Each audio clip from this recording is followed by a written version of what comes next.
Hi, everyone, and welcome to tonight's Candidates Forum, Connecticut State Legislature, co-sponsored by the League of Women Voters of Ridgefield and the Ridgefield Library.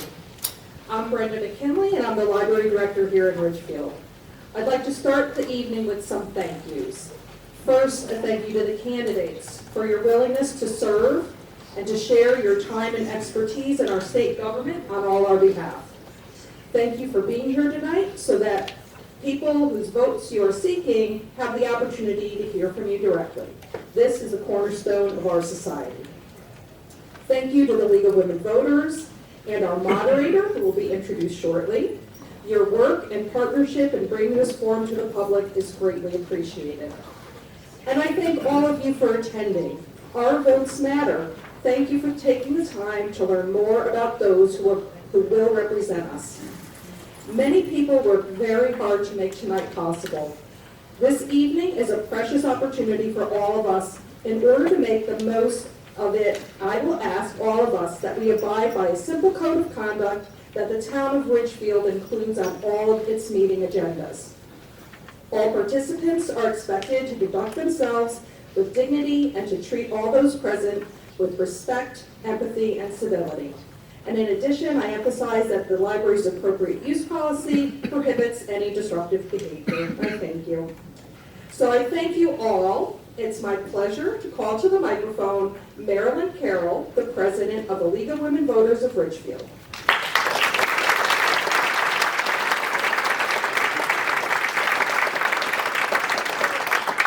Thank you, Brenda, and thank you all for coming. This is a really thrilling evening for us. It's nice to see that we actually had to close registration because so many people were interested in coming, but we were able to get everyone who wanted to come, registered or not, in here tonight. So as Brenda said, I am Marilyn Carroll, the very proud president of the League of Women Voters of Ridgefield, and I'd like to thank Brenda and everyone at the library for working so hard to bring this to fruition. And again, I'd like to welcome you all for being here tonight. I'd especially like to thank Gannon Ward, our chairperson of Voter Services, and her team for all the work that she's done on this program. We started planning this 6 months ago, so it takes quite a lot of effort and determination, and just thrilled to be part of this whole process. We especially want to thank the candidates for participating. I know you have lots of events to attend, so we're delighted that you chose Ridgefield to be part of that. For those of you who are unfamiliar with the League of Women Voters, we are a nonpartisan grassroots organization who encourages informed and active participation in government through education and advocacy. We do not support or oppose any political party or candidates.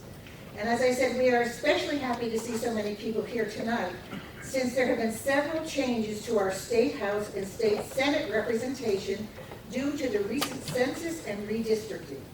So you will see some familiar faces up on the dais and some new faces and some new House and new Senate district representation.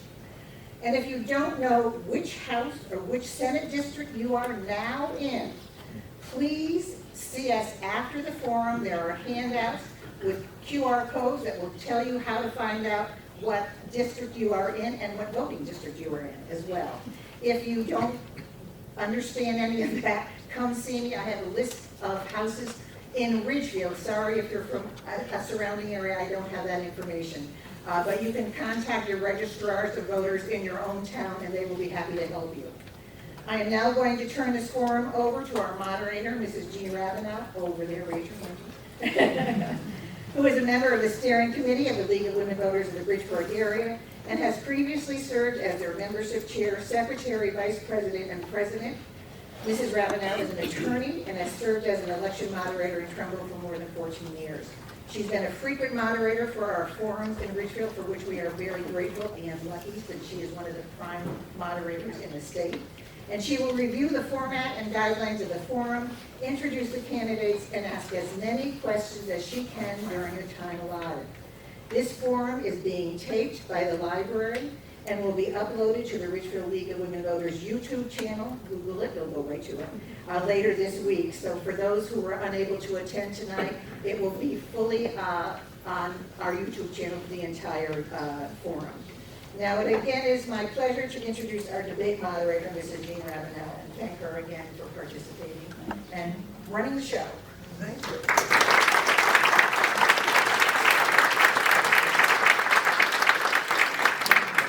Slide 5? No.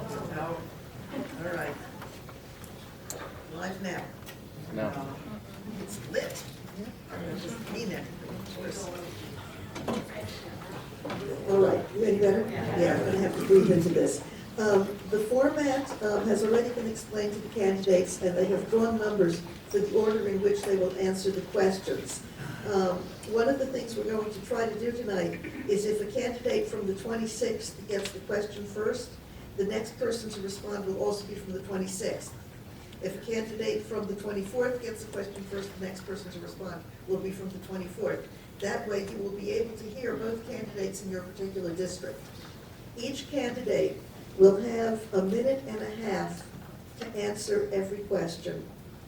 Each candidate will have up to a 30-second rebuttal to rebut if he or she wishes, but each candidate will only get 2 rebuttals per night. So we have asked them to be choosy in which questions they choose to rebut, and we will keep track. The other thing I have to say is that I do not anticipate trouble here in Ridgefield. You are a civilized community. However, because part of the reason for doing this tonight is to have a video record for the people who couldn't make it, we're asking you to please be quiet during the debate. In order to ensure that, if we start hearing cheering for a particular candidate's answer, their time is still going to run. It's going to come out of their time. If I hear booing for a particular candidate's answer, it will be taken out of his or her opponent's time on the next question. All right? We not only expect good behavior, we are going to try to enforce good behavior. But I don't anticipate trouble. And I know that you will have some sense of being kind to the people who couldn't make it. The time for you guys to make your opinions known, as you know, is November 8th. All right? And I do imagine that you will be there to vote.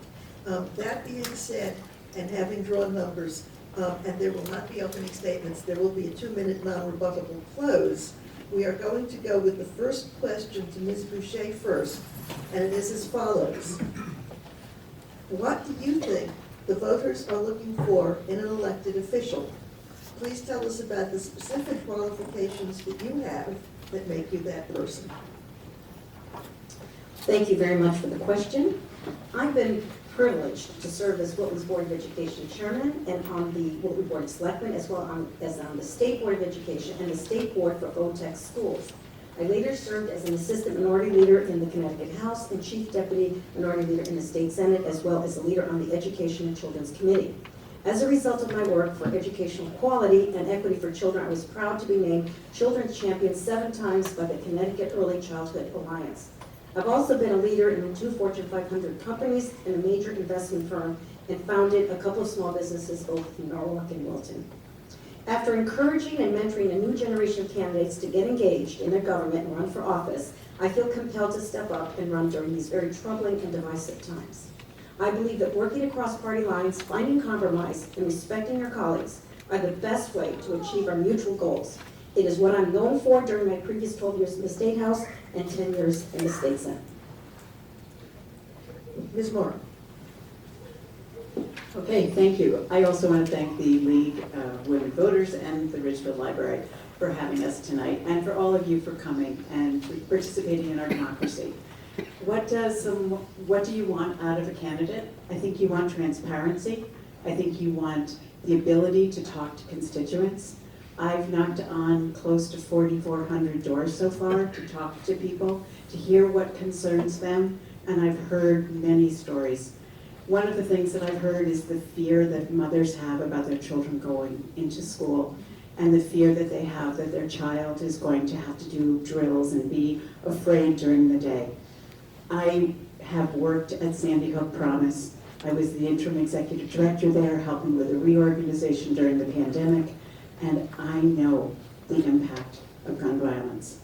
I also worked at Person to Person, and I know the impact of the economy on people. During the recession, I was working there and making sure that families had food. I know how to make things work for real people, and I think that's what we want out of a candidate. Thank you. Ms. Coelho.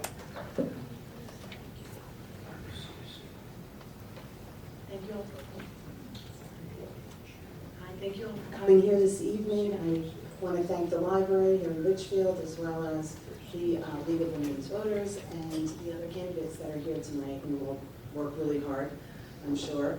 I am currently a 30-year design project manager in construction and development oversight. I currently sit on the Danbury Board of Education. I am a very strong advocate for parental rights.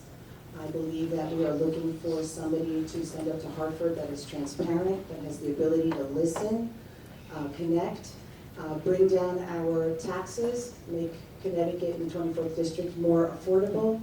And I am one that will stand for our first responders and our police and give them the respect and tools that they need. Thank you.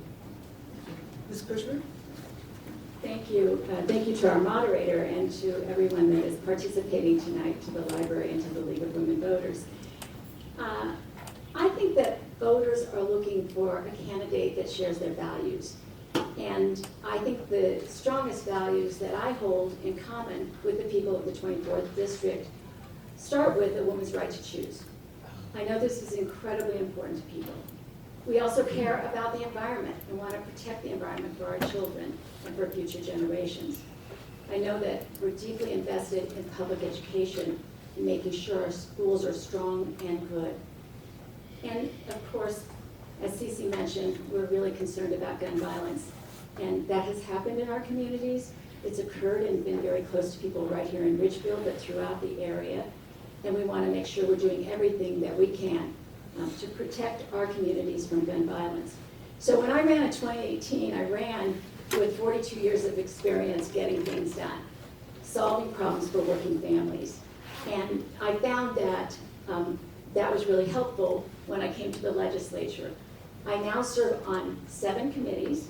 I'm chair of the Labor Committee. I've been vice chair of Public Health and also of the Environment Committee. So these are the things that have given me a real knowledge of how to get legislation passed, like the big bill, paid family medical leave. So those are my qualifications. I think they've gotten stronger in the last 4 years that I've served, but I came in with pretty great credentials. Thank you, that's time. All right, next question goes to Ms. Maher first. Do you support the early voting referendum question on the November 8th ballot that would amend the Connecticut Constitution to permit the General Assembly to provide for early voting in Connecticut? If yes, why? If no, why not?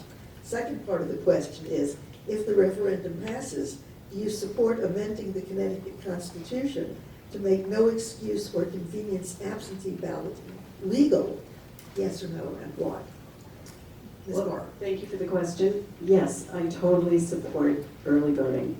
I think it is essential. We're one of 4 states, just 4 states in the entire country that does not have early voting. And as I've gone from door to door to door, I have made sure on a bipartisan level to make sure that everyone knows about the referendum that's coming up in November. Now, in terms of, I'm sorry, the second part of the question, would I support? If it passes, would you support amending the Connecticut Constitution to make no excuse or convenience absentee balloting legal? Yes, of course. I mean, why would we go to all of the trouble of doing a referendum and having everyone learn about it and vote on it and then not open the Constitution and make it legal? So yes, I'm 100% in favor of that. Thank you. Ms. Boucher. I think expanding our ability to have individuals vote is critical. We have a very busy life in our communities, and any way that we can make it more convenient is excellent. I think one of the best ways is to have no excuse absentee ballot process that will allow for early voting. It also is a much less expensive way to do it because our registrars are already equipped to do it. We already have it. So yes, certainly if it does pass, we would want to implement it. Ms. Kushner.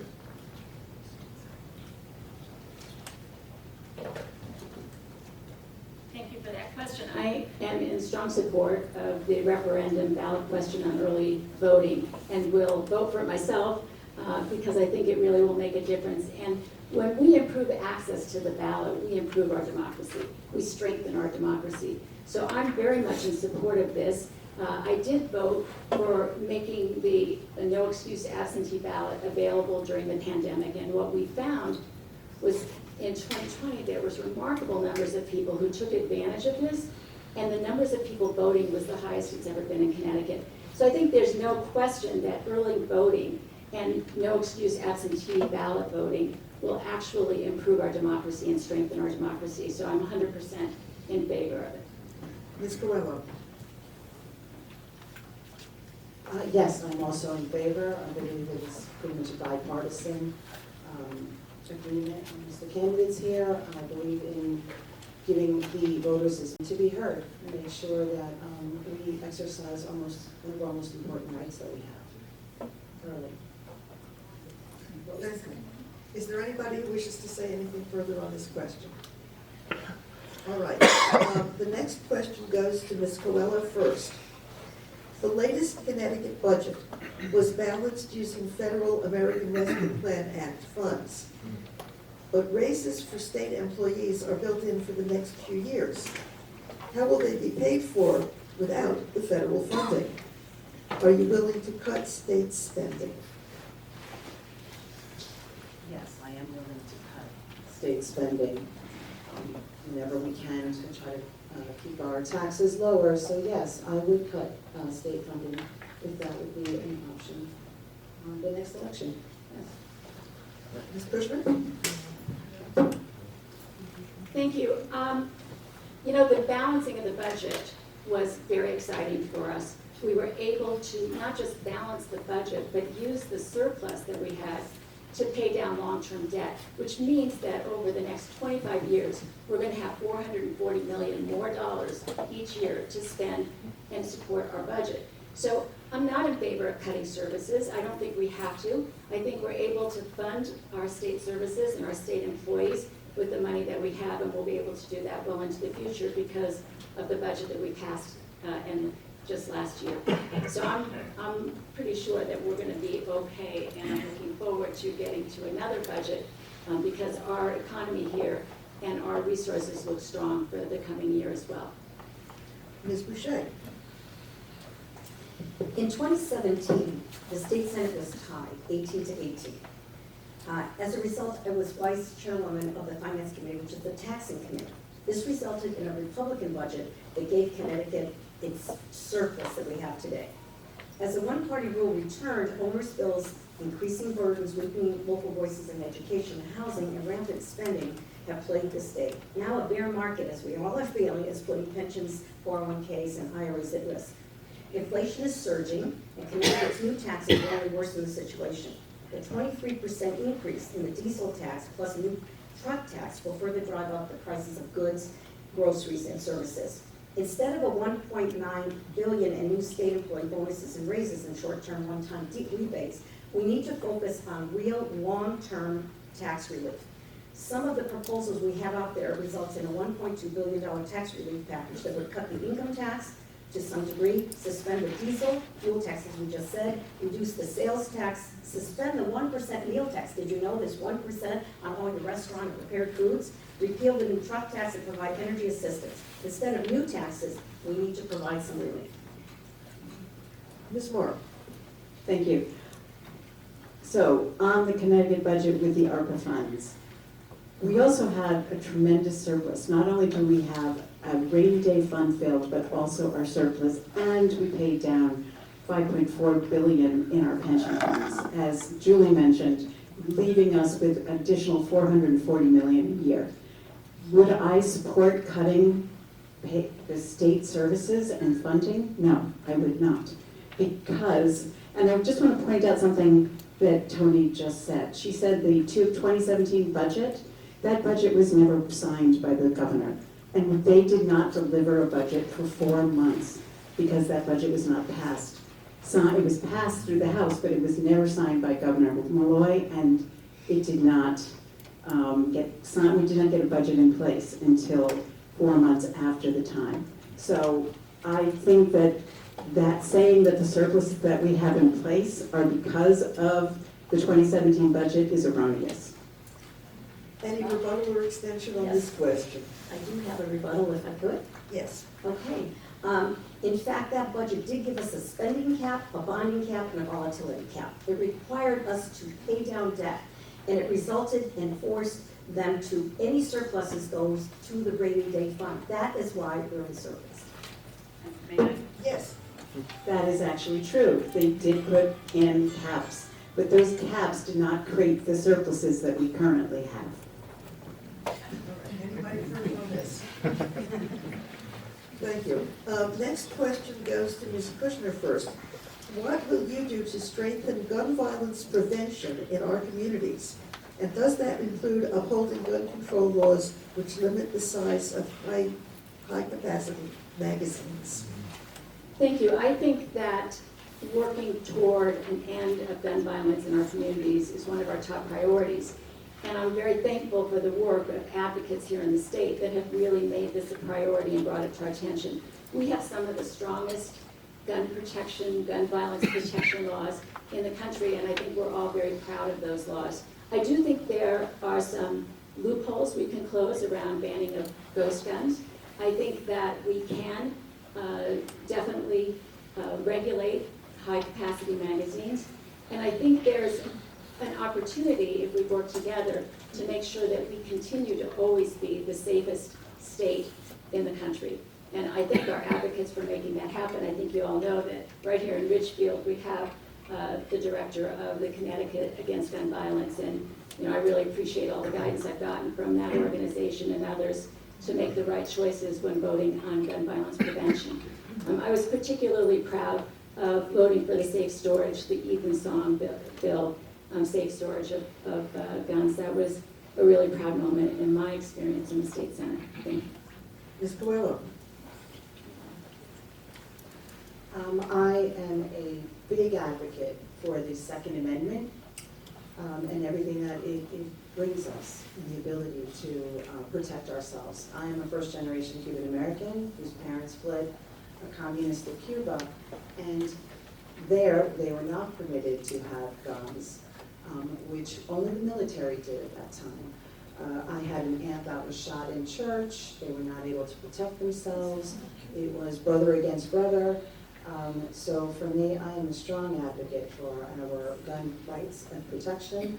I believe in universal background checks, and I am concerned about some of the red flag laws and the extent that they will take. That's it for me. Thank you. Ms. Maher? I will absolutely uphold our gun laws, and I think that we have ways that we can look at making them stronger.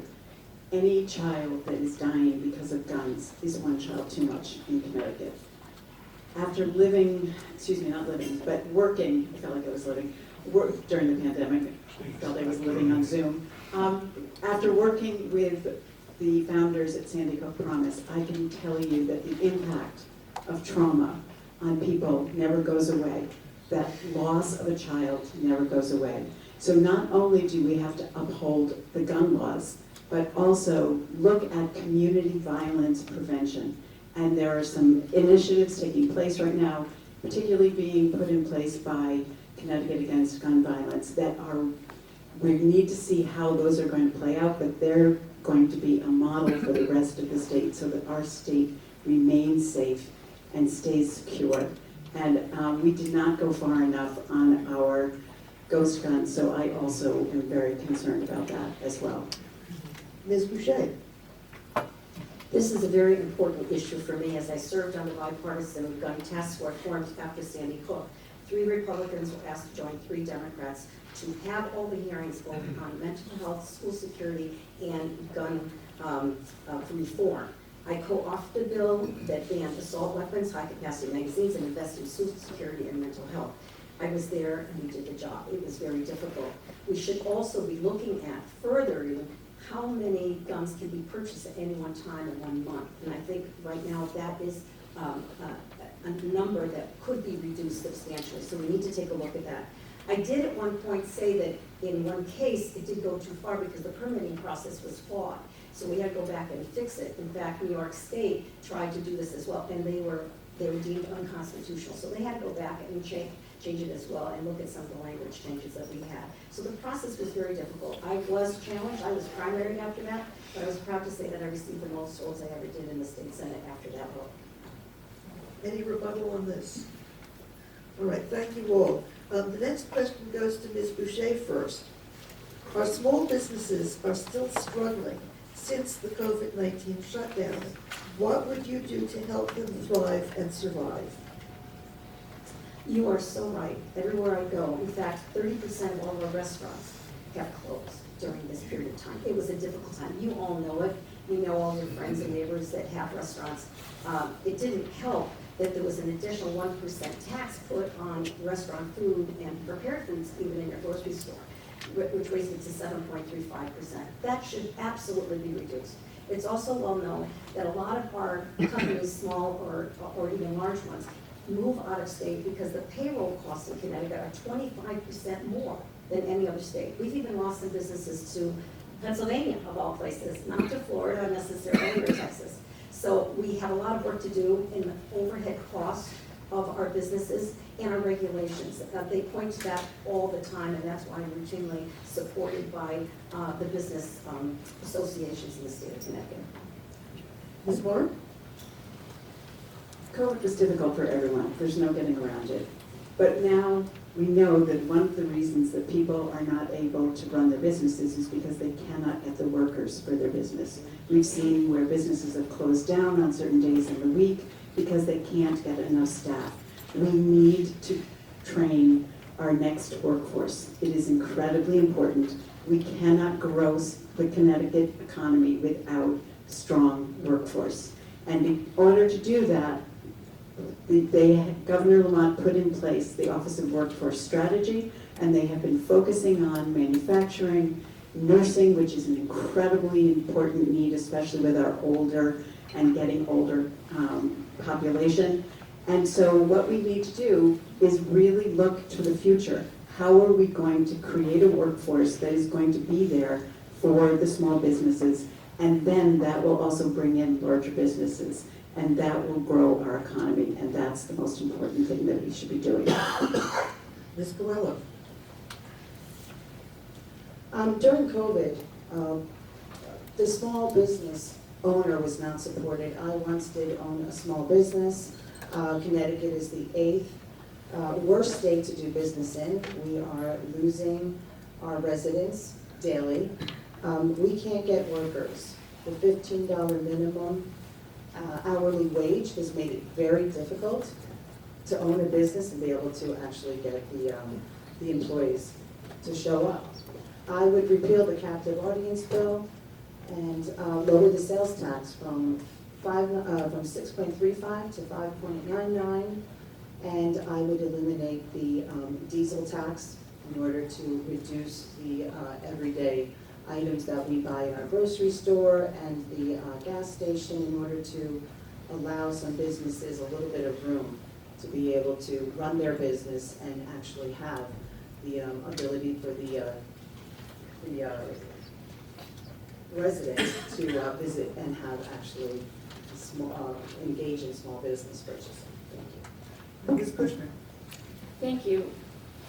I think that we really rely heavily on small businesses in our state, and that's a good thing. I think many of us really prefer to buy locally, and we love to see small businesses pop up. I feel good about the work that has been done by the Commissioner of Economic Development here in the state. I think he's done a good job attracting businesses, especially businesses of the future. My whole family ran small businesses. I grew up working in my father's grocery store, so for me, this is very close to my heart. I know that I try and frequent all the small businesses in our community, but I do think that it's an area we can even address more strengthen in the coming legislative session and look at ways that we can make sure that we're taking advantage of those programs that already exist to really encourage businesses in our communities. So I'm a big fan of small businesses. Anything further on this?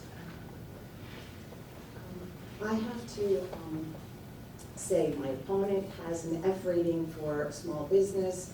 So to me, you know, when COVID was happening, I did not see your support with small business in the 24th district. The businesses that did flourish were your larger businesses, not your small ones, which were closing on a daily basis. Go ahead.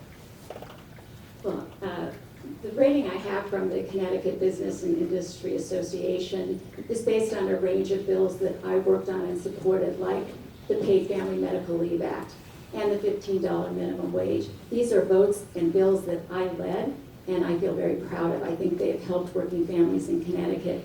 So I think we did a lot to support the small businesses, like the restaurants, when we removed taxes on the restaurants. We also mitigated against some of the workers' compensation costs. So I feel proud of the record I have. All right, thank you. Anything further on this one? Thank you all. Next question starts with Ms. Maher.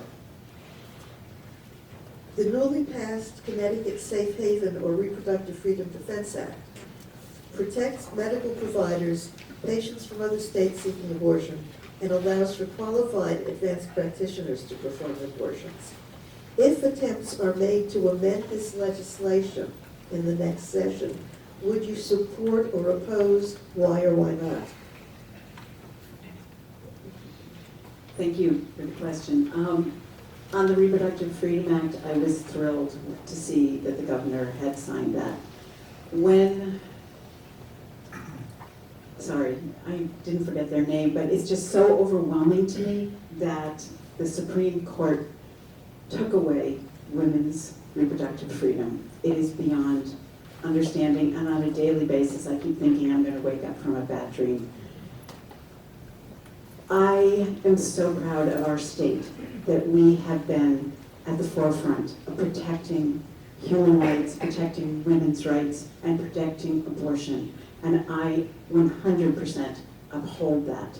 And I will work very hard to make sure that that does not change, and I will never waver on that, because it is unconscionable that anyone could tell any woman what they can do with their body.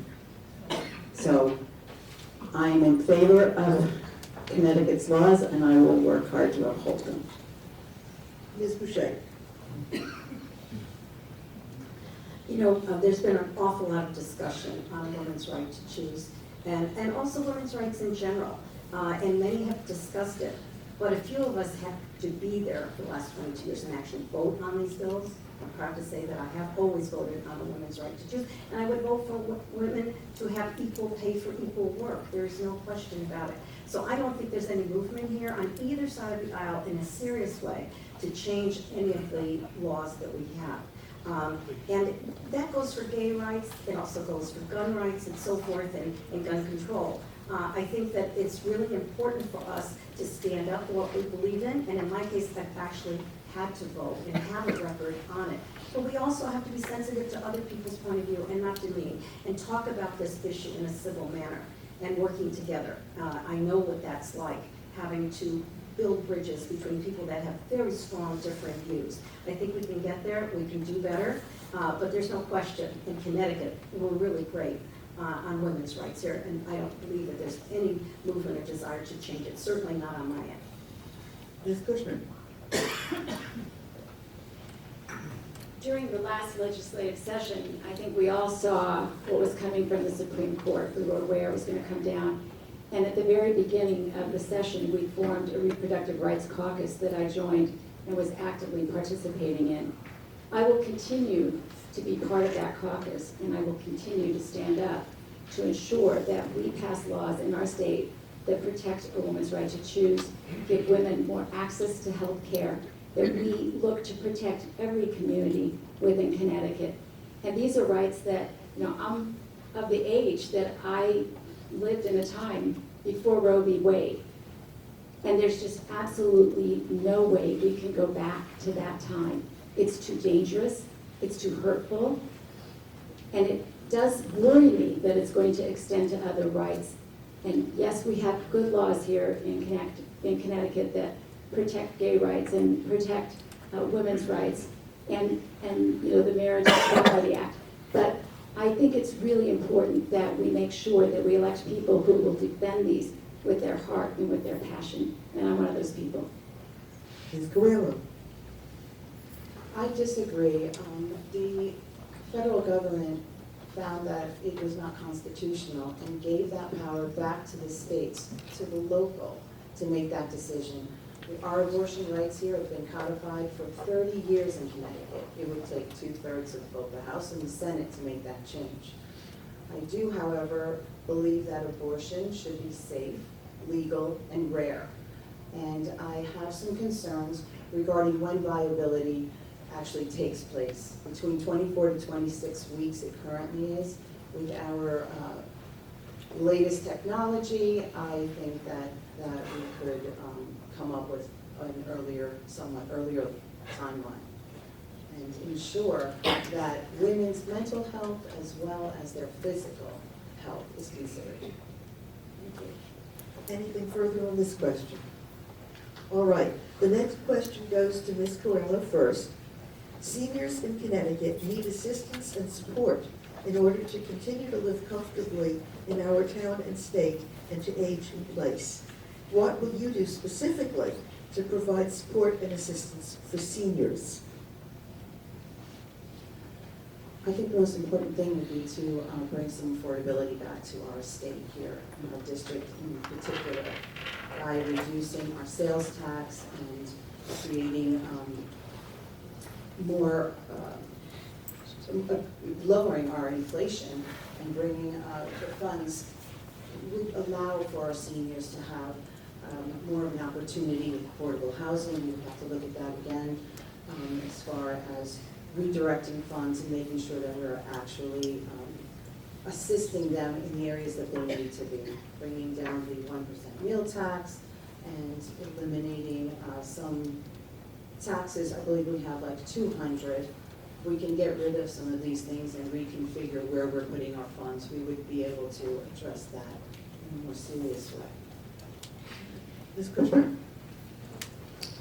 There's no question that when we talk to seniors in our communities, we know that many of them are living on fixed incomes and they are struggling. I know that one of the things we did this year was to address those that had the greatest need by eliminating the state tax on pensions and annuities. And that was really important. I know that some of the things that we did regarding the cost of insulin, for instance, capping the cost of insulin, made a huge difference in many families' lives, and particularly for those who suffer from diabetes in our elderly. So I think there are still things that we can do to help our seniors to make it through. But I know that we've already started to address this, and I'm very committed to continuing that work. All right, Ms. Maher?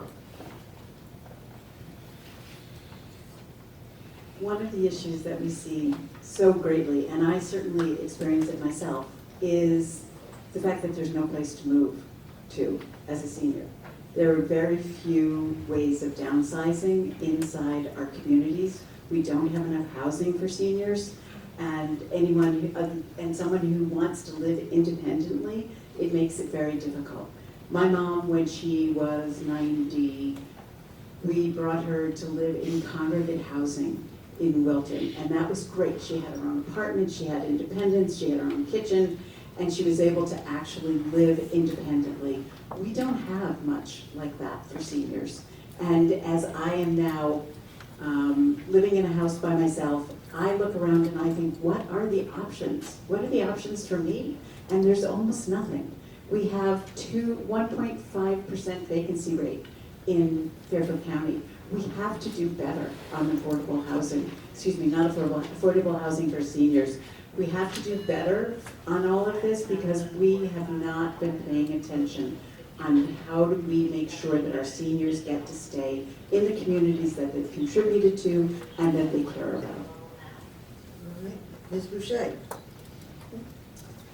This issue has been around for a while, and a couple of the things that I was directly involved in was to build Wilton Commons, which was a low-income housing opportunity to keep seniors from going into a nursing home or even assisted living.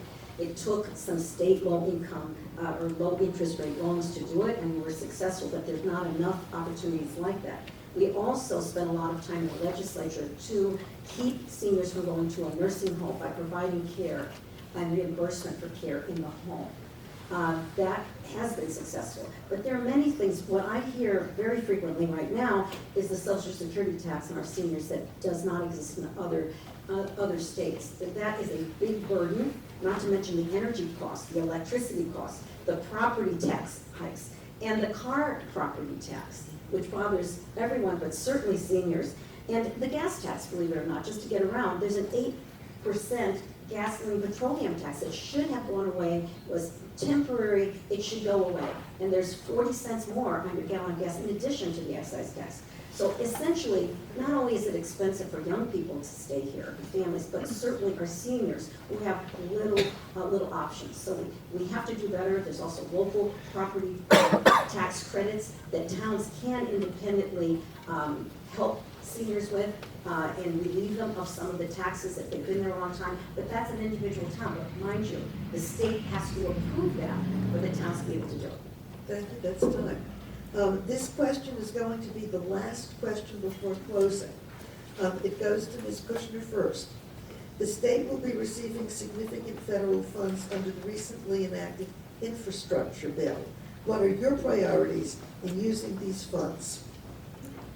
We have so much need in this state for infrastructure, and I think that, certainly in this district, one of the things that I know we focus on the most is I-84. We did allot $10 million in the budget for engineering and design of reconfiguring the I-84 exchanges in Danbury area, and that affects everybody in the community. But I'd like to see that we look at how we can not just rebuild our infrastructure, but build infrastructure for the future. I'd love to see more investment in public transportation. In Danbury, it would be great if we could see, and again, this would affect everyone here, public transit along I-84 from Danbury all the way to Boston. And I'll tell you, it's something that we've needed for a long time. I think there are ways to develop public transport corridors along I-84 that would really move us into the future. It would attract young people who are very interested in making sure that there are ways to get to and from work other than having to drive your car. So I think that infrastructure is critically important for Connecticut. We need to make sure our bridges and our roads are safe, but I also want to see us invest in the infrastructure of the future. Thank you. Ms. Coelho? I agree, we need to put some money into our roads, our bridges. We should be bringing and developing, I believe, a new railroad in Danbury and develop the Main Street area in downtown and get some more infrastructure so that we can allow for the parking and the amount of people that are actually coming to Danbury every day. We are becoming a much bigger city on a daily basis. We had just 500 students after the first day of school last year entering our school. So we have a lot of families. We have to take care of how are we going to provide for them. Housing, the roads, our bridges, we need to really spend a lot more money in our infrastructure here in Danbury and in the 24th district. Ms. Moore? Thank you. In terms of infrastructure, we have over 270 bridges that are in serious disrepair. We need to get those fixed. Getting those fixed also means that we will get the trains to move faster. Investing in trains and getting people off the roads, getting people to not use our highways and getting them back into public transport will reduce emissions, and that will help us with climate. And we need to be focused on climate as well. So trains, bridges, transportation on the highways, fixing our highways. The bottleneck, I can tell you when I had to commute to work every day. It took me 45 minutes to get from Wilton to Darien. And every single day, I would get stuck by exit 14 where it went on to Route 7. And when they fixed that, it took at least 15 minutes off my commute. And those are the type of things we need to be doing with infrastructure money. I will also say smart stoplights so that we can not be sitting at lights when there's no one there. That happens a lot on Route 7 before 10 o'clock at night, and certainly during the day. And then electric vehicle charging stations. And let's not forget walkways and pathways and bike trails, because it is incredibly important for our climate, for our environment, that we also give other options. Okay, thank you. Ms. Boucher? Well, this topic really hits a nerve with me. Let me tell you, as a newbie freshman legislature, the then governor wanted to shut down the Danbury train line. It was my first huge crusade. And then right afterwards, they wanted to build a Super 7 highway through all of our towns. So I had a double whammy, and I went into fighting mode.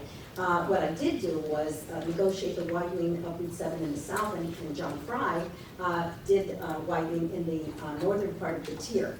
And then I was going to use it, and they would even write letters to editor. Toni Boucher is a dinosaur talking about trains. Now everybody sees the need for them, and there's a lot of buried lines throughout Connecticut that should be brought back. We need better, more modern mass transit train type of transportation. But I see it as three-pronged.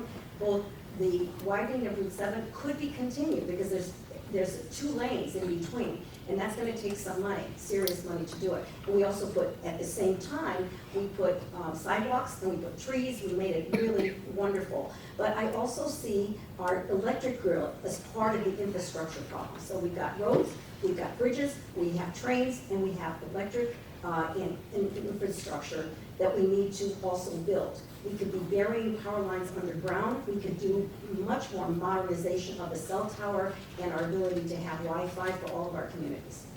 All right, thank you all. We now get to closing statements. Timers, this is 2 minutes for each candidate, and by luck of the draw, we're going to start with Ms. Boucher and work our way down the line. 26th District, Ms. Boucher. Thank you. Running for office is something I did not expect to do again. But our state government has now become too big, too expensive, and too intrusive. After seeing the bills being passed or proposed by many up in Hartford that never passed before, like regionalizing our schools, that's not a new concept. Building high-rise apartments in colonial neighborhoods, and a half a mile around a small railroad train station, and increasing spending and the cost of living by billions of dollars, I was persuaded to run again. It used to be that compromise was what made government work, passing effective laws by getting both sides to agree. Today, it's a traitorous. The political climate has become much like rival gangs. 80% of the time, by the way, Democrats and Republicans agree on the issues before them. 20% of the time can be very difficult. Compromise is not a dirty word. It's how we govern effectively. I helped to negotiate the bipartisan bills and voted for women's right to choose, gay marriage, and the historic 2017 budget bill that has changed the way Connecticut pays down its debt and did produce the current Connecticut surplus. In addition, immediately after Sandy Hook, I was tapped to join 3 Democrats, as I told you before, and 3 Republicans to help craft Connecticut's landmark bipartisan gun control bill of 2013. This clearly speaks to the enormous value that a political balance of an 18 to 18 tie in the state Senate that produced better results than partisan bickering. We need to get back to this. And over the course of my service, I've worked hard to seek compromise with civility and respect on all sides of many, many contentious issues. I believe that is why the Connecticut Independent Party has placed my name on their line as well in this election. As a longtime public servant, you know me all very well in this room, I will endeavor to restore people's faith in the process, whether I'm successful on November the 8th or not. Thank you. 26th District, Ms. Maher. Thank you. I want to thank again the League of Women Voters and the Ridgefield Library for tonight. And you were wonderful, you audience. You were perfect. They did. Thank you so much for attending tonight, because elections are consequential. I do have to just point out that regionalization as a bill was never passed in the state. So this whole idea of the waving the flag of regionalization, it's really erroneous and not okay. And that, when my opponent talks about divisiveness, That is exactly what she's doing. So over the past 4 years, this state has made incredible progress with our governor and with our strong Democratic legislature. This progress didn't happen overnight. It happened thanks to bold, focused leaders committed to bringing our state forward. People of every age and background stepped up to challenge the status quo and demand meaningful change, and we saw it happen. This election is about our state and the kind of future you want for yourself and your children. Do you want a dark, pessimistic view of our state and of our future? I don't believe you do. And I believe my opponent more often than not presents that. I support a woman's right to choose. I won't cave to external pressures. I'm the only candidate to be endorsed by Planned Parenthood. I'll tackle the climate crisis, head on, and I have the support of the Connecticut League of Conservation Voters. The question tonight isn't where we've been, but where we're going.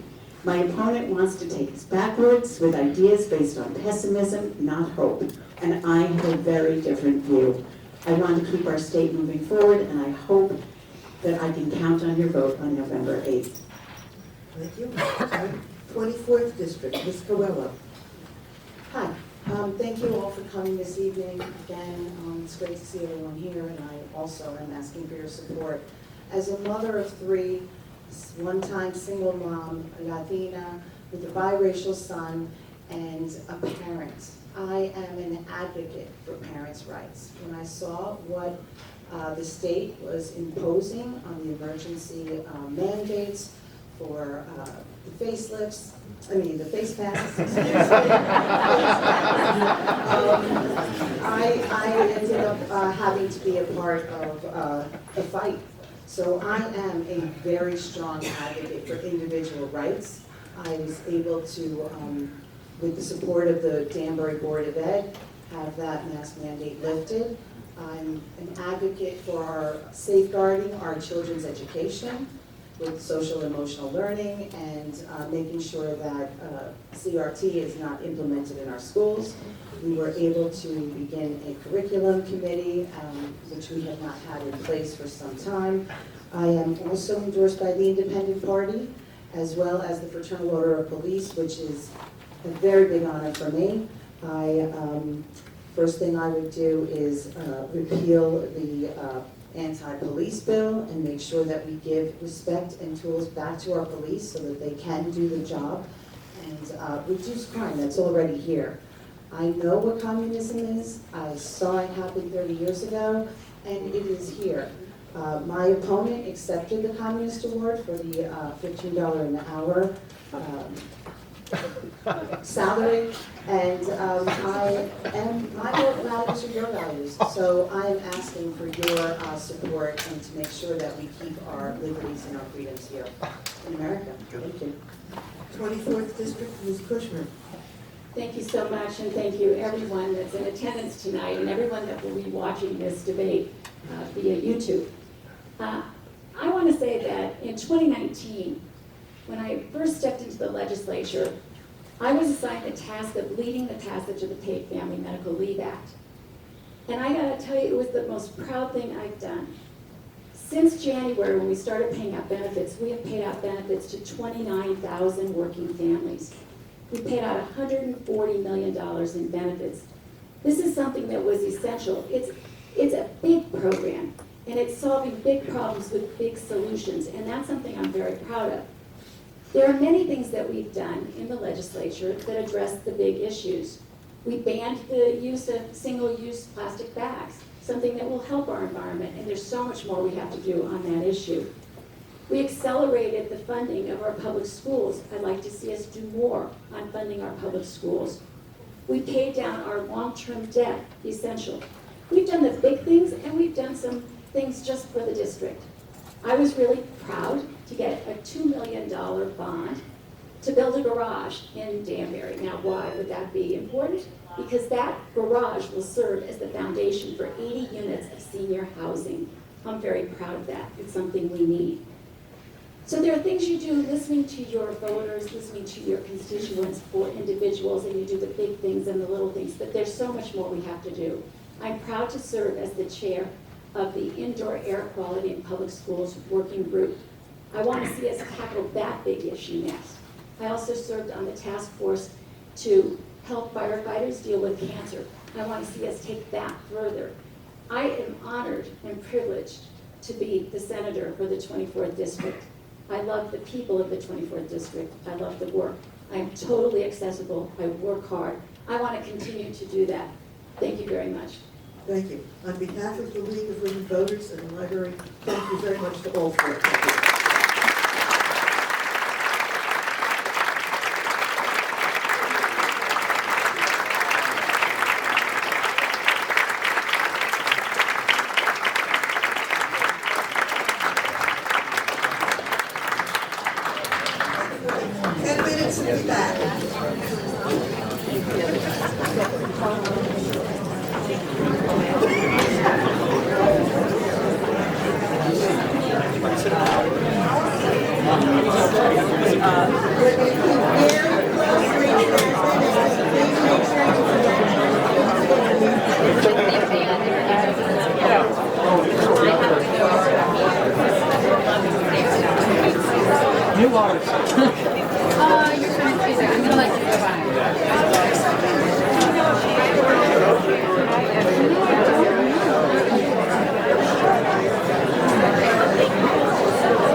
Right out of the dryer.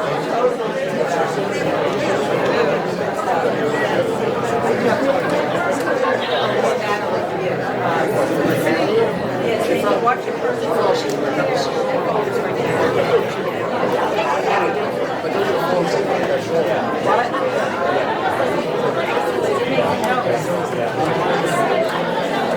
No, Uncle Ross. Don't worry.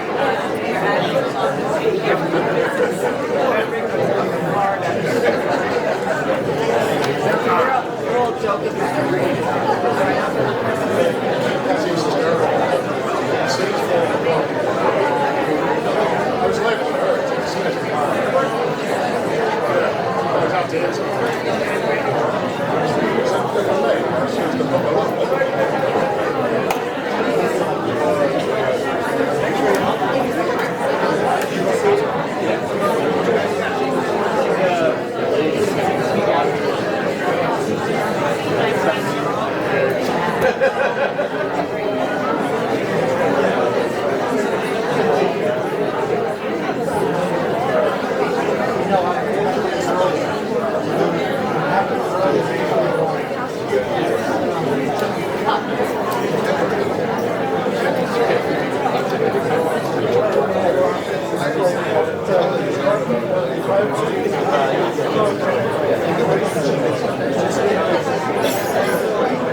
Hi,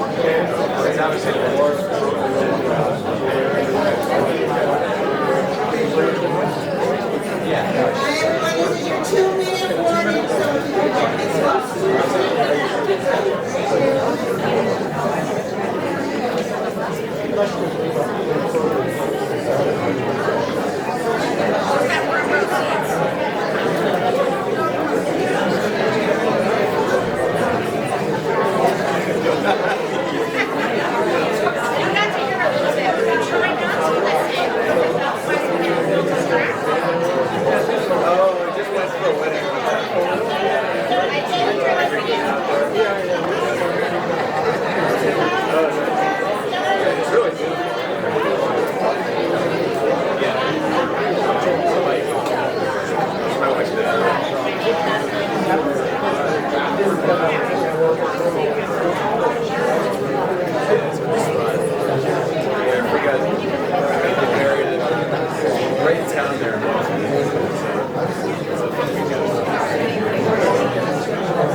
Now we're planting garlic. Planting garlic. What's that? Planting garlic. And then after you want to do it after the first one. But before you grow. We got a lot to learn. That sounds like you got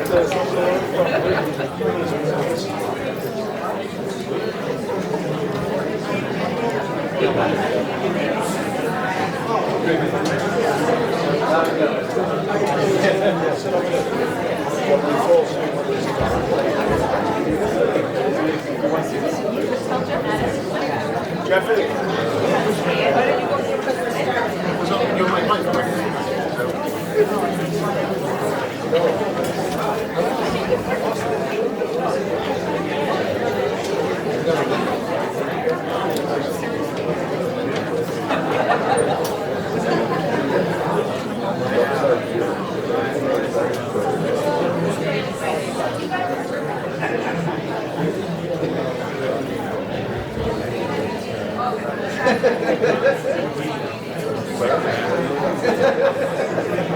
This is going to be a public thing.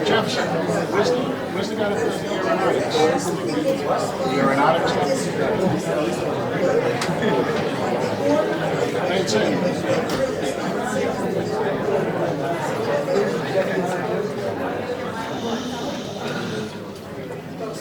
It's on. All right, sorry. Ladies and gentlemen, I'm not going to go over the rules again. You all know what they are. The candidates drew for order of opening, answering questions. I'm going to apologize in advance for not being able to ask the questions that were submitted. Most of them were wonderful, but there's just not going to be time. Starting with Ms. Healy, the first question is, what do you think voters are looking for in an elected official? And please tell us about the specific qualifications that you have that make you that person. I would turn it on.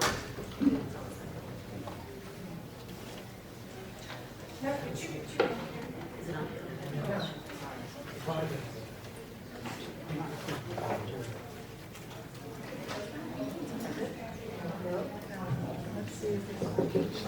Is that better? Okay, here we go.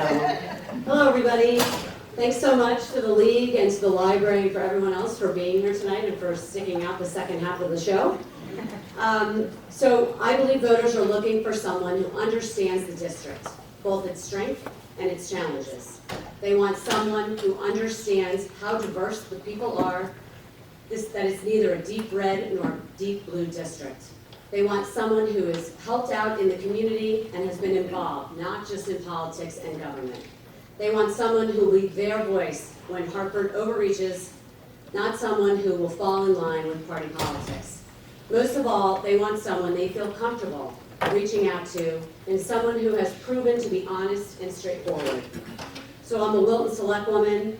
I was appointed last year to be a member of the Connecticut Reading Leadership Implementation Council, which is tasked by state statute to create a statewide reading program and curriculum to improve our state reading scores for our larger cities.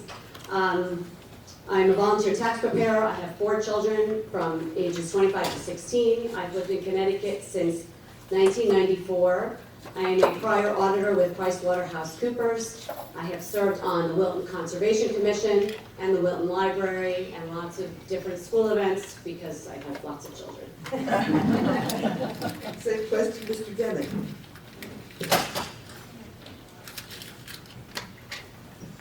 Thank you to the League for having this tonight and for the Ridgefield Library for hosting.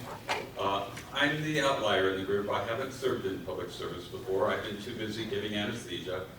I worked during the pandemic.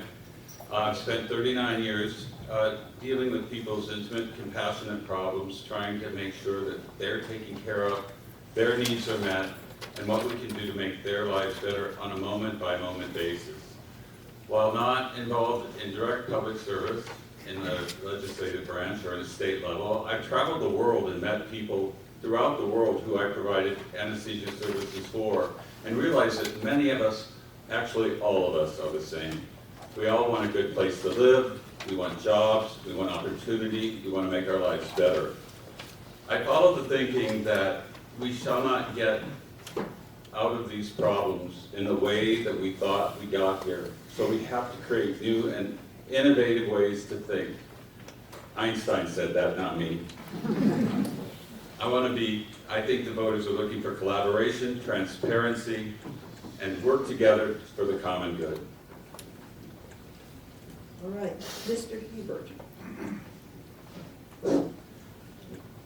Good evening, thank you. Again, Brenda, thank you for opening up the facility this evening, to the League of Women Voters, and all of you for being here tonight. I've been speaking with many Ridgefield residents over the last 42 years or so.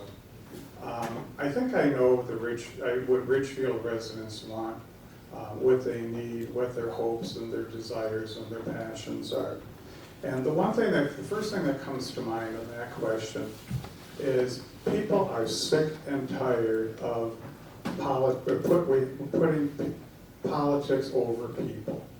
And they want people that can work together and actually come up with solutions. Listen to other people, because none of us have a monopoly on ideas.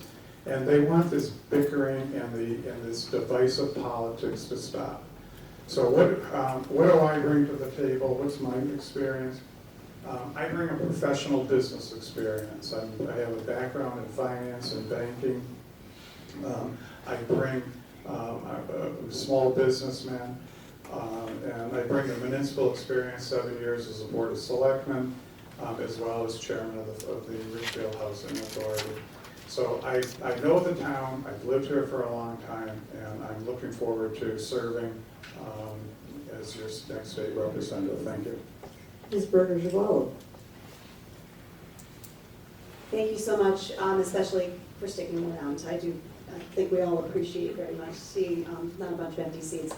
So I think that I would concur that I've heard even through the Senate presentation across here, we're talking about a lot of the same kinds of characteristics.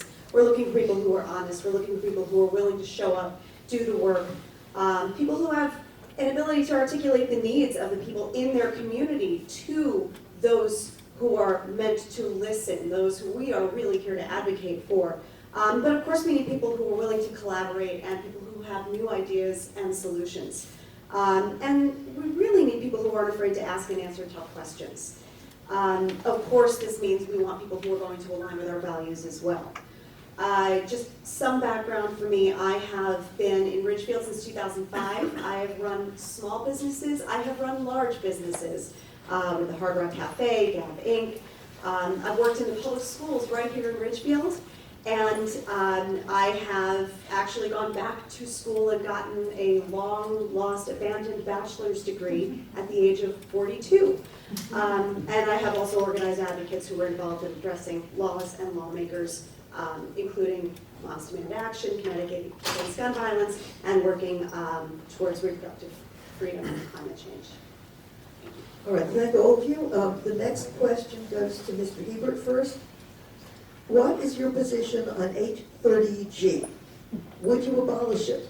If you cannot abolish it, what will you do to support a healthy Ridgefield affordable housing situation?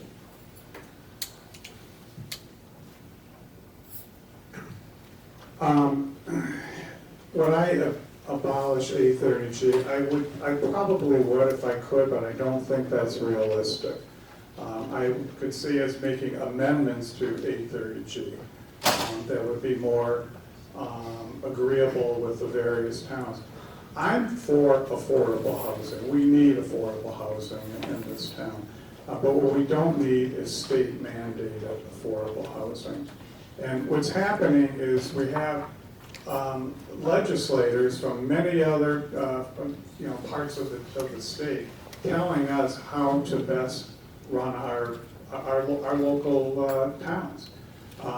We have a plan of conservation and development, which is updated every, I believe, 10 years. And our plan of conservation and development lays out a plan for all types of housing and what we're going to do with our basically the vision of what Ridgefield wants. So I'm for affordable housing. We do need senior housing. We need, and if there's a different, everybody will have a different definition of housing.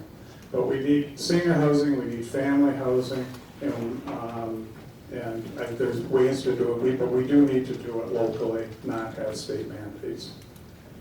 Ms. Berger-Girvalo. I think one of the things we need to do when we have this conversation is clarify what affordable housing really is.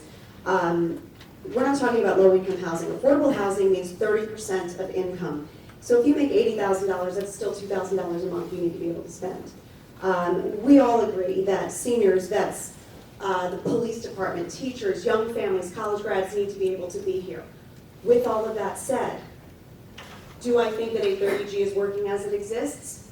I do not. It's been around for 3 decades. If it did, we'd have affordable housing. However, not a however, in support of that, I will say, I actually testified in support of a bill that would have studied 830G and what the actual effects are. So we're not talking about all the boogeymen that we throw out there about what 830G has done or will do. We're talking about looking at hard data and what it has done, because we cannot possibly make amendments to 830G if we don't truly understand what its effect has been. Despite Republican rhetoric, zoning reforms that we have passed have given local municipal boards the ability to control all of this inevitable change and also to respond to tenant complaints. In the budget, there is also $50 million in support of affordable housing. So all of the boogeymen that you're hearing about, they're not true. Come and ask me personally. Ms. Healy. Hi. So I was part of a grassroots effort called Connecticut 169 Strong that started advocating for local control of zoning within our towns. So I highly recommend you check them out. They have a website now. I have stepped away from them, but they have grown tremendously. We held rallies in Ridgefield, and we brought experts here to inform the townspeople of what.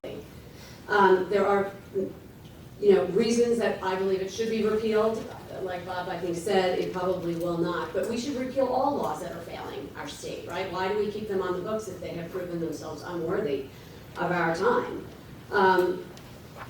Thinking it will not be repealed, we should certainly make major amendments to it. One being that houses should not have to be, or apartments should not have to be deed restricted. If we want people to actually be able to get on the property ladder and grow their net worth, having a deed restricted home makes it virtually impossible, or certainly not lucrative, to grow on, or move up the property ladder. We should be able to include senior housing. We need senior housing, why not include that in our baseline so that we can meet the moratorium and then not be subject to predatory developers? All right, Mr. Demick. I would repeal 830G as soon as we come up with a better plan. It's been on the books for 32 years and hasn't worked. Like Aimee said, if we needed it, we would have had it. As I knock door to door and talk to people in the communities of what they want and what they see, everybody says, well, the economy, we want to build our businesses. And I say, okay, we got ASML in Wilton, and they're going to add $200 million investment in Wilton. They're going to add 1,000 new jobs, and I ask people, where are they going to live? And they go blank. And I said, what are we going to do? Our trains aren't fast enough. Are we going to bus people in? How are we going to get these people? And I meet employees from ASML, and they tell me, my friends are leaving the company because they don't want to be on the road for an hour and a half in the morning and an hour and a half to 2 hours at night. Affordable housing is an issue. 830G has not addressed it, but none of the other ideas has moved the needle. We have to figure out those communities that are willing to accept affordable housing, which is going to be, in some regards, higher density housing, and let those people figure out if that's what they want to stay. If they do that, their taxes are never going to go down because their populations are never going to go up. And those towns that do say yes to higher density housing for 830G or not 830G, we need to reward those people with the infrastructure and the schools and the transportation they need to build their communities. All right, thank you. Does anybody want to rebut or extend on this question? All right, the next question goes to Mr. Deming first. And it's the question on early voting. Do you support the early voting referendum question on the November 8th ballot to amend the Connecticut Constitution to permit the General Assembly to provide for early voting in Connecticut? If yes, why? And if no, why not? And if it passes, would you support amending the Connecticut Constitution to make no excuse convenience absentee balloting illegal? Yes or no, and why? The answer to both is yes. Voting is the bedrock of a democracy. Anything that we do that restricts or inhibits people's ability to vote, anything we do, whether we limit hours, opportunity, access, limits our democracy. Everybody has a voice in a democracy, and everybody should be able to use it. And we all know with the time that we spend in our transit systems, the time we spend on our jobs, the times we spend just managing our daily lives, one day is not fair for a democracy to survive. All right, Ms. Healy? So when I used to work in the city, there were many times when your train would be late, and if you hadn't made a plan to vote before you left for work, you might miss voting that day. So I do support early voting. I would offer it on the Saturday before. One of the concerns I have about this referendum is that, you know, it doesn't specify, it has no specifications actually about how expanded it will be. I mean, are they talking about a month? Are they talking about 2 months? I mean, you have to think about what that will look like for elections, right? I mean, it'll just push this process even further, earlier and earlier in the year. So, you know, it needs to be thought out carefully. With the, you know, I know in the previous debate they talked about what happened during COVID and the increase in the number of absentee ballots, and that made a lot of sense. But you also have to remember that people were mailed ballots, and there were many, many, many that I knew about personally that were delivered that didn't belong to the people that lived in those homes. So, you know, we need cleaner rolls. We need a really strong Secretary of State. That person is also on the ballot. So that's something to be considerate of. But I do believe that people should be able to vote, absolutely. And whatever we need to do to have them legally vote is the best option. Same question, Ms. Berger-Girvalo? I'm trying hard not to repeat some of the things that were said earlier tonight so that we don't draw this out. But it is really important to remember that we are one of only 4 states that does not allow early voting. Of course I would support it. Of course I would support amending the Constitution. One of the things I would like to point out is that in the House alone this year, there were 23 bills introduced from across the aisle to limit voting. So it might sound like it's obvious to everyone, but it really isn't, and there are some battleground conversations happening that are full of misinformation, stories and tales about voter fraud that don't exist. I mean, if you really, really want to know what it looks like, talk to our two registrars of voters. I've never seen two people take their jobs more seriously than Cindy Bruno and Wayne Flogel. And they will assure you that there is no shenanigan, tomfoolery, or anything else going on with the absentee ballots or anything else that comes through. Mr. Hebert. Like Aimee, I'm going to try not to repeat what everybody else said, but I think we're all in agreement that we support early voting. I do support early voting, but I support it with some limitations.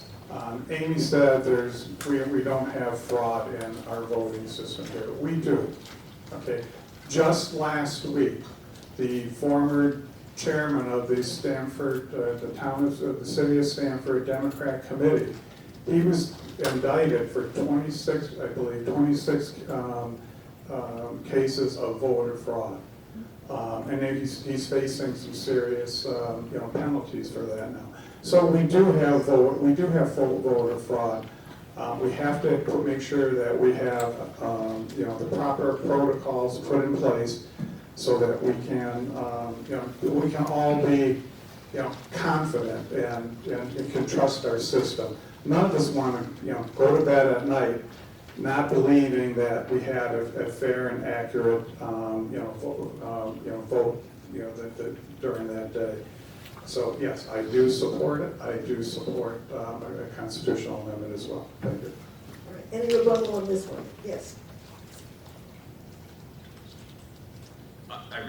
It's really great that you found the 26 votes for voter fraud, because what the Republican Party has been spreading ever since Donald Trump won was this misnomer that he won the election, that there's widespread voter fraud, and it's these small instances like this that are expanded into areas that it seems like it's everywhere, that scares everybody, that limits and decreases the faith in our democracy.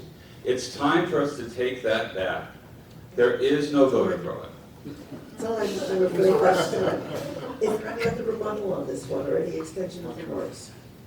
All right, thank you all. The next question goes to Ms. Berger-Girvalo first. It generally costs more to live in Connecticut compared to some other areas of the country. What would you do to encourage young people and families to stay in the state after they finish their schooling? Well, being able to afford to live here is everything. But it is not just about affordable housing. We also have to be looking at the transportation initiatives that we need to invest in, the infrastructure that we need to invest in, public schools. Why did most of the people who I know in this town, we moved here because of the public schools. But we also need to look at what sort of transit opportunities we have. We want an economy for young people who can commute. They want walkable, commutable communities. We look at someplace like Branchville down in our own community right here, where many of the owners of the property down there, they have a vision. They've worked with our community. Our Board of Selectmen have a vision for how to expand that and how to make that accessible. And by doing that and by opening up opportunities in areas like that, that will be a combination of mixed use with housing, with storefronts, with small business. People are going to be encouraged to use the rail more. People are going to get out of their cars more. It's just this incredible cycle that will benefit us in so many ways. Mr. Hebert? Yeah, I think in order to attract young families and keep our seniors here, it comes down to taxes, taxes, and taxes, and fees.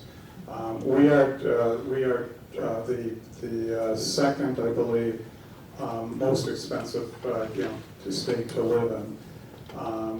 And to Aimee's point, yeah, we do need I think more walkable communities. We have a plan for the TOCD down in Branchville.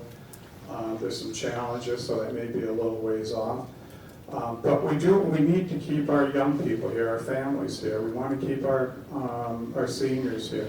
So we have to, in order to provide an affordable environment, it has to also include our businesses.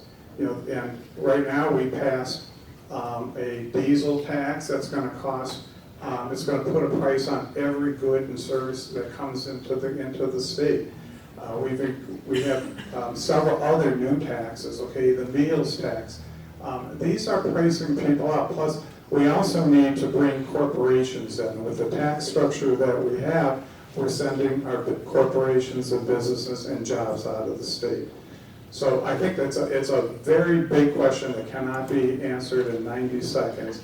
But there is a lot that we can do. But we do have to get our financial house in order so we can attract and keep businesses here. Mr. Berger. I'm going to jump on the Ned Lamont bandwagon and say Connecticut is back. We're growing. Businesses are coming back. ASML, I just mentioned, has 1,000 people coming in, a $200 million investment. Other companies are coming back too. Our biggest problems are three things, in my opinion, and what I've seen on the doors. Housing is scarce. There's no place to come back to. If you send your kid off to college and they come back and they make $60,000 a year, or even $80,000 a year, try finding a place for them to live. If you have a senior that wants to step down, try finding them a place to live.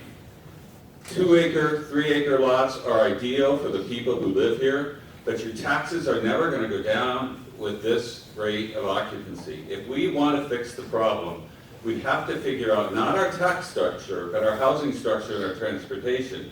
We need to figure out a way for people to live here, to move around more quickly, more efficiently, and the entire time keeping the environment in mind. So I don't really want the diesel tax to be eliminated because I'd like to see less diesel trucks on the road. I'd like to see more convergence onto electric vehicles. I'd like to see a growth in electric charging stations, wind power, solar farms. We need to make this investment now for our kids in the future. Ms. Healy. Hi, so I have a 25-year-old daughter who just graduated with her master's in social work. So she makes about, she'd kill me if I said. So anyway, she does not make a lot of money. Let's put it that way. But she is looking for a place to live. She's looking for a condo, and she's looking in Westchester. And why is that? Well, her job that she got is in New York. There were no jobs for her in Connecticut. She, is looking for a condo, and with what is within her price range, we are most concerned about safety. So, is Stamford less safe than where she's looking? Unfortunately, it is. I mean, she is looking in a suburb of New York City. So she wants to be in New York City, and why is that? Well, it's closer to Fairfield County or to Westchester than Hartford is, and she's, looking for nightlife. So New York City is, was her goal. Her job is in Westchester, and her housing is going to be in Westchester, but she can afford an apartment in Westchester on her low salary. She's a very good budgeter. She is my daughter, but she is a social worker, and so, it can be done. We have to, kids need to prioritize where their spending is going. One of the things that we really need to address is the other part of affordability, which is the electric rates and the car tax and all those other things, which she will not be sad to give up when she officially leaves my house. All right, any rebuttal on this question? Yes, go ahead. The diesel tax keeps coming up in conversations, whether here or elsewhere, and I just want to correct that. The diesel tax was not this is not a new tax. This is not a tax that was raised by the vote this past session or the session before. This is something that has been, that was set in, I believe, 2009. But regarding that diesel tax, the effect on the cost of goods is smaller than anybody wants you to believe here. The overall impact is less than 1/10 of the revenue raised, and the impact on road repair for that tax is tremendous. Any further rebuttal or extension on this one? All right, thank you. The next question goes to Ms. Healy first. In 2019, the Connecticut Legislature passed a paid family and medical leave program that allows every worker to take time off to take care of a new baby, recover from their own illness or injury, or care for a sick family member. would you support any future modifications to the paid leave program? And what would you do, if anything, to make sure that it stays available to all workers? So that's a great question. I guess the first thing I would say is what I learned about it from the beginning was that it was called the Cadillac plan. We have the most generous and expensive plan in the United States, even more than California, which says a lot. One of the options that was proposed by the Republicans was that we use an outside firm to manage the plan instead of using government workers. I think that would have saved the state a lot of money. We know that we have the highest cost of employment in our state for our state workers, and using private business as much as we can is the most cost-effective way to go.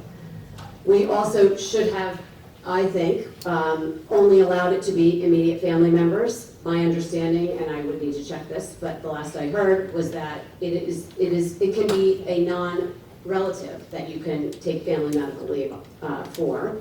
I think that is a little generous, to say the least. And one of the other issues is that the startup costs, I believe, have ballooned because I think it was mentioned in the previous debate, that the people trying to apply for the family medical leave has exceeded the funds in the plan to date. Okay, Mr. Deming. No, I would work to strengthen the paid family medical leave program, because I know that there are many families that are families but not related. There are many people living on their own who have friends, need to be taken care of. There are people who are elderly. There are people in a variety of situations. I think the least we can do as a state is to allow for people to take care of their families and those in need.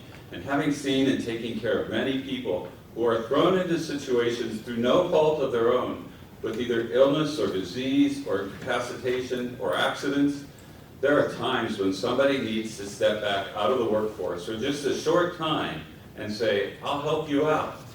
Now the other option is we put them in a nursing home or we put them back on social services, which is going to cost a whole lot more to a whole lot more people. And I think this is a much more compassionate and caring way for people to take care of each other. Mr. Hebert. Quite frankly, I think this is an issue that needs a lot more, at least on my part, a lot more research and understanding. I think it's a more complicated issue than what we're talking about here tonight. But I would initially I would support some type of a safety net. And generally support the family medical leave, but there's a lot more that I need to learn about it. Ms. Berger-Girvalo? First, I would like to state that paid family medical leave has not exceeded the funds. That's categorically untrue.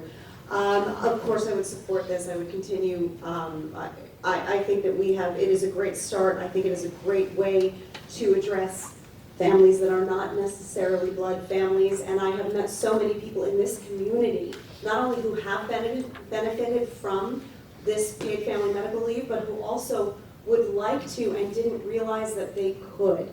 And one quick conversation and they are set on the path to being able to support a family member or to be able to sustain whatever income they may have for a brief period of time so that they can recover.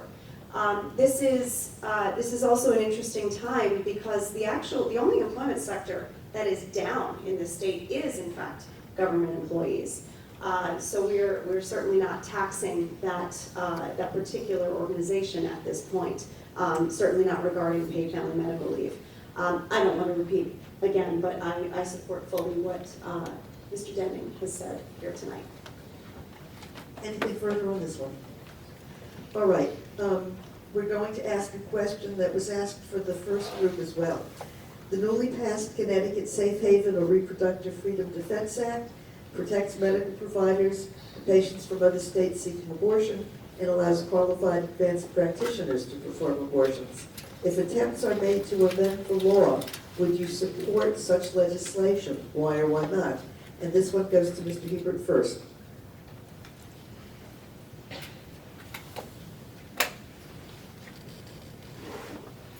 Well, first of all,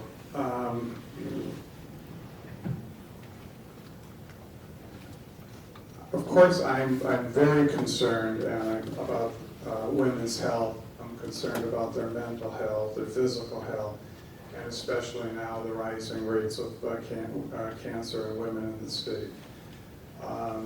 The Supreme Court decision did not take away abortion in this state. It simply pushed the decision down to the states. Abortion has been codified into law, and in addition to that, we have the least restrictive laws, not just in the state or in the country, but in the world. So abortion really isn't an issue in the state of Connecticut. It's nothing that we would ever, come to vote on. But although my personal beliefs is that every life is sacred, but I do understand that there's women and families have challenges in their life, and like I said the last time or several years ago, I believe that abortion should be safe, they should be legal, and they should be rare. And we need to focus more on them being rare and giving women additional options. All right. Thank you. Ms. Berger-Girvalo, same question? I actually recall my opponent 2 years ago talking about how it was settled law, and we know where that ended up when the Supreme Court discussed before they were placed on the court that it was settled law. Look where that got us. This is a critical moment for reproductive freedom and abortion access, and I can tell you that my colleagues on the other side of the aisle, up in the House, I'll give you actually one very clear example. Someone who I trust, whose input I appreciate, we collaborate. I'm looking to get on the Veterans Committee with him so that we can do some good work there together.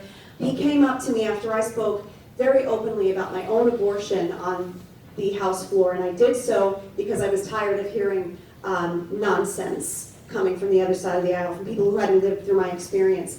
And I spoke about it, and afterwards he came up to me and he said, "Hey, I have an abortion story from early in my marriage." And then he went out on the floor and he voted against the Reproductive Freedom Act. So let's be very clear. It is not settled law. It is not protected. It is not safe. Mitch McConnell is coming for it federally, and if he does that, it doesn't matter what we do in Connecticut. But what we need to make sure is that we keep the laws that we have and we continue to strengthen them. Ms. Healy. I don't think it is as dramatic as that, but for myself, I am a pro-choice candidate. I would support retaining women's right to choose in Connecticut, for sure. I'm really not sure we need to strengthen them. I'm not sure what that even could mean, since it's available and we even have funds that we use to pay for them. My feeling is that government should stay out of the way of people's personal decisions, all of their health decisions, and that's really all I have to say about it. Thanks. Mr. Deming. Ms. Healy, I agree with you. The government should stay out of everybody's personal health decisions, and that includes having an abortion.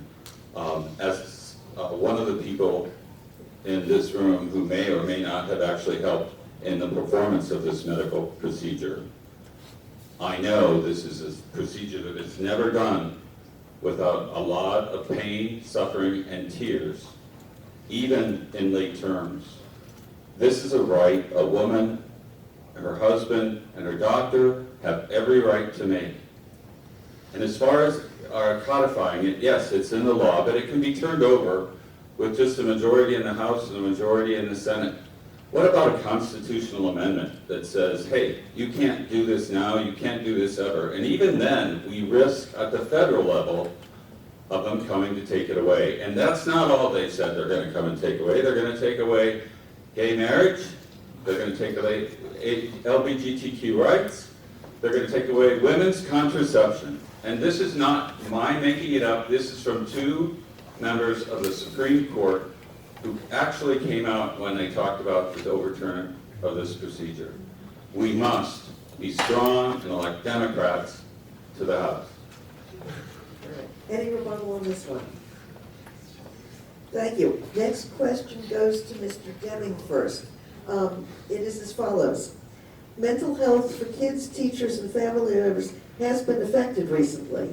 What should the legislature do to provide support and assistance to kids, families, and teachers? This is a wonderful question because COVID decimated not only teaching in schools, but hospitals and nurses and a lot of healthcare providers.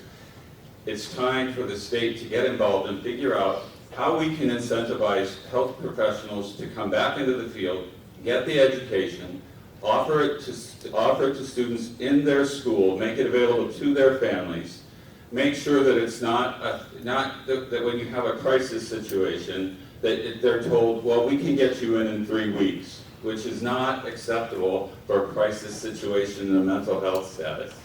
So it's important that the state invest resources not only in health care for children, mental health care for children, that I propose special needs children that attend their schools. This is one thing where the state probably needs to do a better job on subsidizing those kids who need it for those schools districts that can't afford it, so that all kids in Connecticut can have the opportunity for great education. We don't just want to educate the great kids in Fairfield County, which, by the way, you should see the scores this morning. Came out in the paper. Wilton's number 5, New Canaan's number 2, Ridgefield's number 11. These are all fantastic scores. Okay, Ms. Healy.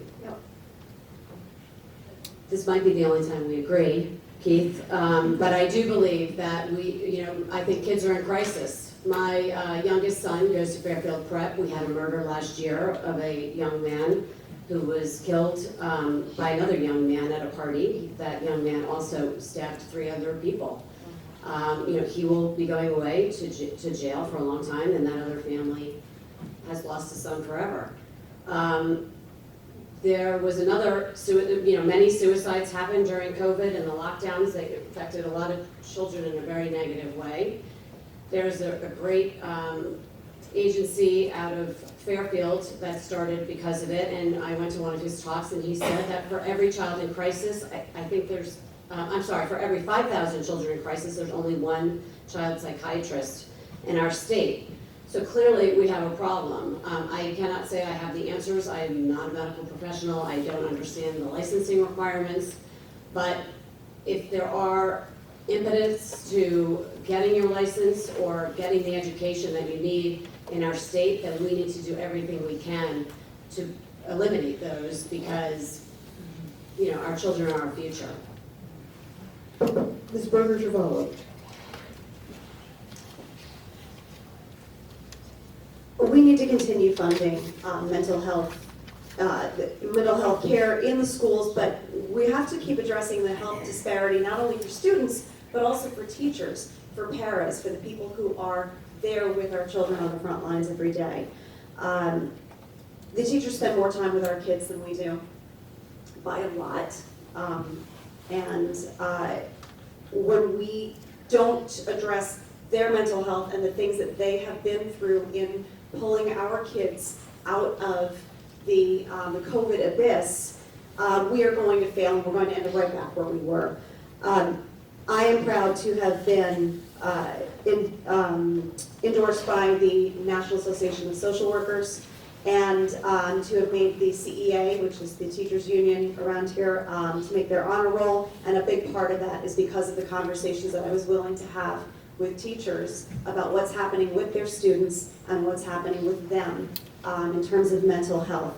The bottom line, people who are there in the schools and trust in them and their assessment of what our children are going through, and trust in them when they tell us what they are going through, then we are going to fail them. So no legislation can happen without having teachers and social workers at the table.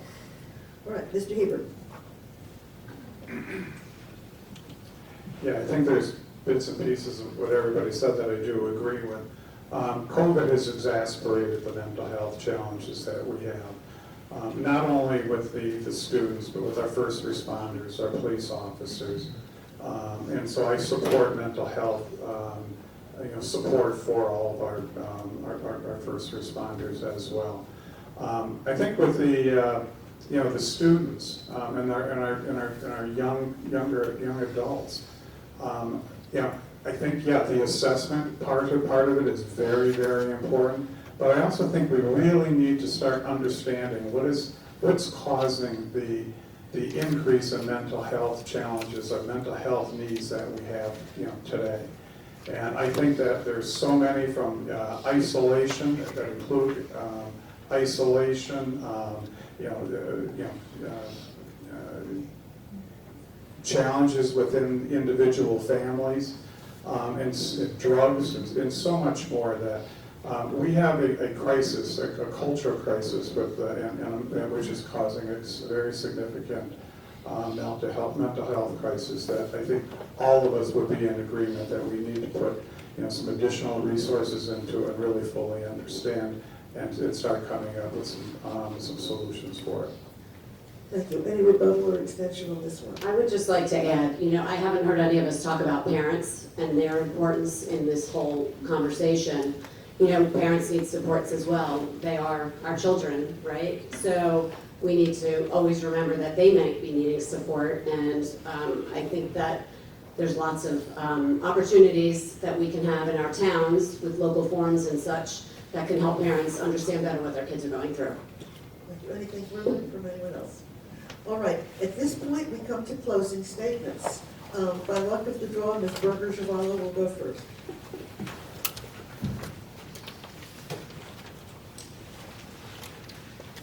So I used to think that state government existed as a backup for when federal government just couldn't get it done, but I have seen firsthand that state government can serve as a model for the rest of the country, just as Connecticut has recently done. We are leaders in gun violence prevention, reproductive freedom, climate change, all despite dozens of bills being introduced by the other side of the aisle every session to reverse our progress on these and many other issues.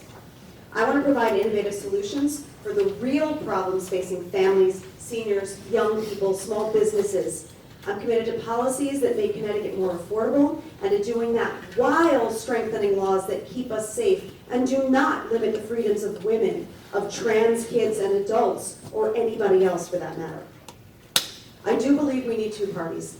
Partisan debate is critical in shaping public policy, but the extreme views of the far right have taken hold, and what's left is a party that has rejected democracy outright, embraced the big lie, and capitalized on fear. This is not my grandfather's Republican Party. Democrats have shown through meaningful tax cuts and a budget that supports families, seniors, businesses of all sizes that the myth of Republicans being the party of fiscal responsibility is busted. My colleagues and I are making long-term investments and working towards solving the problems coming at us full speed. Don't tell me any attempt to mitigate climate change is a tax. Let's have a grown-up discussion about the billions we'll be forced to spend to clean our water and our air if we ignore climate change. And the billions more we'll be forced to spend on healthcare costs of increased asthma and cancers that come from dirty energy and the transportation sector. Democrats are proactively addressing these and so many other critical issues. You have an important choice to make on November 8th. You can vote for fears and lies and zero plans to solve problems that Democrats are already working on, or you can vote yes to the folks up here who have clear, workable solutions and are serious about the work we need to do. Thank you very much. Thank you. Mr. Hebert. In record time, Democrats have created an economic disaster in Connecticut, and I am genuinely concerned about the average Ridgefield families and seniors that are on fixed incomes, especially as we approach the winter. Just yesterday, I spoke with a woman that told me that her heating bill delivery came just the other day, and it was crushing. It went from $265 for one fill-up to nearly $400, and she has deliveries every 3 weeks. She also told me how worried she is about how she's going to be able to pay her electric bills, and which also have more than doubled. Also food for her family and gas to get to work. Those are the real issues that people are facing. And if you give me the honor to represent you, it is a job that I will take seriously because the issues are serious. Right now, we're all living through the consequences of poor policies and decisions, and we need to return to common sense policy making. I could use this time to make a lot of promises of what I would do if I'm elected, but I think it's just as important for you to know what I wouldn't have done as your representative, to mention just a few. I wouldn't have voted to cut over $238,000 from Ridgefield's special ed budget. I wouldn't have voted to raise taxes or give myself a 43% pay increase during the pandemic when everybody else is struggling to make ends meet. I wouldn't have voted to increase taxes on meals or diesel fuel. I wouldn't have voted to remove all gender language like mother and father from the state constitution. I wouldn't have voted to require local board of eds to provide free tampons in boys' bathrooms and with schools in grades 3 through 12. And I will never vote for any legislation just because my party tells me to do it, especially if it's a bad legislation for Ridgefield. All right, thank you. That's Thank fine. you. Ms. Devitt.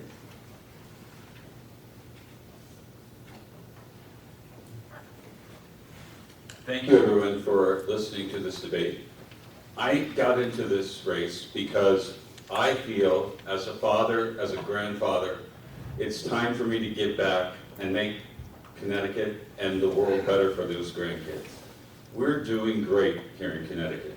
It's not perfect, but we're doing so much better. For 40 years, both Democrats and Republicans refused to pay down a pension debt that both of them were responsible for. There was a felon who appointed a felon to manage the Treasury for the pension debt. What kind of government did we have?